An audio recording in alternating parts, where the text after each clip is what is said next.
ನಾಳೆ ಕೆಪಿಸಿಸಿಗೆ ನೂತನ ಅಧ್ಯಕ್ಷರು ಯಾರು ಅನ್ನೋ ಕುತೂಹಲಕ್ಕೆ ತೆರೆ ಬೀಳಲಿದೆ. ಕಾಂಗ್ರೆಸ್ ಹೈಕಮಾಂಡ್ ನಾಳೆ ಅಧ್ಯಕ್ಷರ ಹೆಸರನ್ನು ಅಧಿಕೃತವಾಗಿ ಘೋಷಣೆ ಮಾಡಲಿದೆ ಎನ್ನಲಾಗ್ತಿದೆ. ಇದಕ್ಕಾಗಿ ರಾಜ್ಯದ ಹಿರಿಯ ಮುಖಂಡರಿಗೆ ದೆಹಲಿಗೆ ಬರುವಂತೆ ಹೈಕಮಾಂಡ್ ಸೂಚನೆ ನೀಡಿದ ಹಿನ್ನೆಲೆಯಲ್ಲಿ ಎಲ್ಲ ನಾಯಕರು ಇಂದು ದೆಹಲಿಗೆ ತೆರಳಿದ್ದಾರೆ.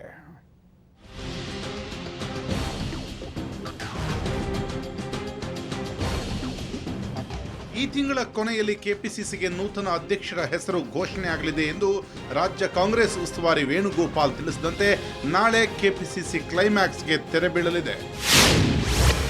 ರಾಜ್ಯ ಕಾಂಗ್ರೆಸ್ ಮುಖಂಡರಿಗೆ ಹೈಕಮಾಂಡ್ ಬುಲಾವ್. ದೆಹಲಿಗೆ ದೌಡಾಯಿಸಿದ ಹಿರಿಯ ಮುಖಂಡರು. ನಾಳೆ ಕೆಪಿಸಿಸಿ ಕ್ಲೈಮ್ಯಾಕ್ಸ್ಗೆ ತೆರೆ ಎಳೆಯುವ ಉದ್ದೇಶದಿಂದಲೇ ಹೈಕಮಾಂಡ್ ರಾಜ್ಯ ಕಾಂಗ್ರೆಸ್ ಮುಖಂಡರಿಗೆ ದೆಹಲಿಗೆ ಬರುವಂತೆ ಬುಲಾವ್ ನೀಡಿದೆ. ಹೀಗಾಗಿಯೇ ಕಾಂಗ್ರೆಸ್ನ ಹಿರಿಯ ಮುಖಂಡರು ಇಂದು ದೆಹಲಿಗೆ ದೌಡಾಯಿಸಿದ್ದಾರೆ. ಏನ್ ಮಾಡ್ತಾರೆ ನೋಡೋಣ. ಹೈಕಮಾಂಡ್ ಅವ್ರು ನಾಳೆ ಕರೆದಿದ್ದಾರೆ, ಏನ್ ನಿರ್ಣಯ ತಗೊಳ್ತಾರೆ. ಆಲ್ಮೋಸ್ಟ್ ಯಾರ ಹೆಸರು ಹಾಕ್ತಾರೆ ಅದು ನನಗೆ ಗೊತ್ತಿದ್ದಿದ್ರೆ ಮೊದಲೇ ಹೇಳ್ತಿದ್ದೆ, ಅವ್ರು ಕರ್ದು ಹೇಳ್ತಿದ್ದೆ ನಿಮಗೆ ಮಾಡ್ತಾರೆ. ಹೈಕಮಾಂಡ್ ಏನು ಹೇಳ್ತದೆ ಅದ್ರ ಪ್ರಕಾರ ಅಲ್ಲ. ಡಿ ಕೆ ಶಿವಕುಮಾರ್ ಅವರು ನೋಡಿ, ಒಂದೇ ಮಾತು ನೀವು 100 ಸಲ ಕೇಳಿ ಮತ್ತೆ ಸುಮ್ಮನೆ ಕನ್ಫ್ಯೂಷನ್ ಮಾಡಕ್ಕೆ see will go according to the decision of high command. High command ಅವ್ರು ಏನು ಹೇಳ್ತಾರೋ ಅದ್ರ ಪ್ರಕಾರ ನಾನು ಹೋಗ್ತೀನಿ ಅಷ್ಟೇ.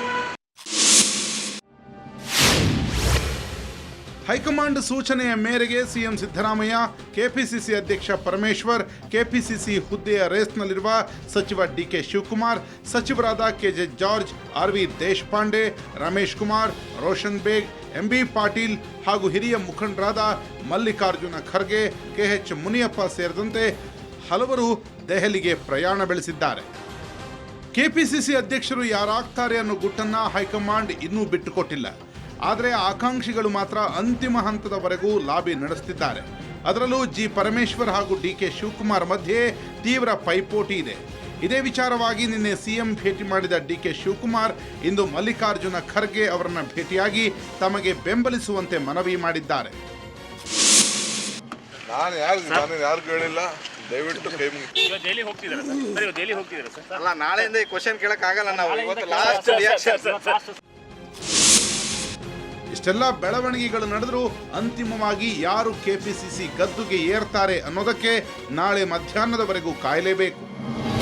ಶ್ರೀನಿವಾಸ್ ಹಳಕಟ್ಟಿ, ಪೊಲಿಟಿಕಲ್ ಬ್ಯೂರೋ, ಸುವರ್ಣ ನ್ಯೂಸ್.